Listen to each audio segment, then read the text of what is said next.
Flagship project worth $62 billion, 3,000-kilometer network of railways, oil and gas pipelines connecting China and Pakistan. That's Cpec. Yet the story of Cpec is not a binary one, good or bad, black or white. The Cpec is the premier project of the Belt and Road Initiative, the much-hyped BRI, Belt and Road Initiative. It will give China influence in the Indian Ocean and the Arabian Sea through the Gwadar port. It will give China a reliable path to expand its trade activities. It is a win-win for China. But what about Pakistan? On Wion Edit, that's the question we'll answer. Rewind to 2015, in the month of December, as you just saw, the State Bank of Pakistan said it had no idea how much money the Chinese were committing on Cpec, on debt as well as equity. They did not understand the business. Then in 2018, that was last year, Pakistan's federal cabinet said the very same thing. They admitted that they had no idea on Chinese debt and equity in Cpec. So if Cpec really is the game changer, then Pakistan does not know the rules of the game. The problem is quite simple. Pakistan is broke well before the Cpec projects have started to yield results. And make no mistake, China is not a country that indulges in charity.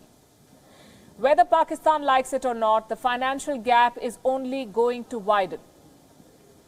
This burden will be bigger once Cpec payments start in the next 4 to 6 years. And that's why Pakistan wants to rope in other countries like Saudi Arabia and Iran to share this burden. And here I want to delve into the comments made by the US Assistant Secretary of State for South Asia, Alice Wells. A few days ago, Ms. Wells showed the mirror to Pakistan. She said that Cpec is not China's aid or grant. It is debt.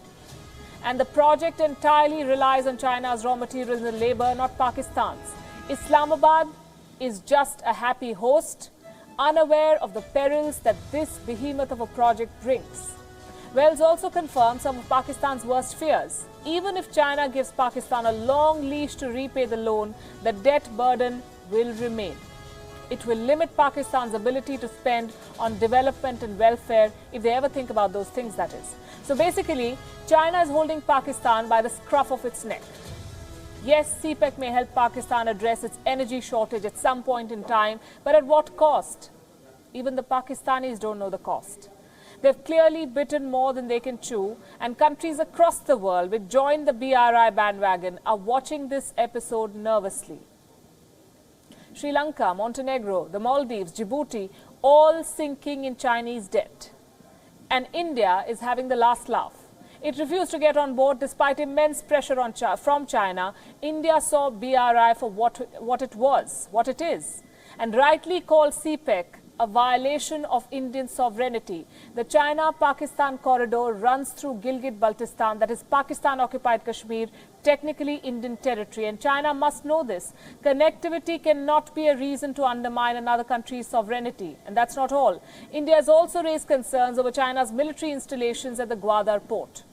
Cpec is basically the Chinese version of the British East India Company, the first move of a colonizer. The modus operandi is this: use connectivity projects as bait, improve the Chinese economy, employ Chinese labor, make the project inevitable for the functioning of Pakistan's economy, and eventually use it as a leverage to remote control Pakistan's politics. This is a self-serving, vicious circle. And I want to end this with a Chinese statement. Listen to this carefully and try to understand what's between the lines. China said this, and I quote, "If Pakistan is in need, China would never ask it to repay loans in time, unlike the IMF, which is strict in its repayment system." This is a dragon with a forked tongue.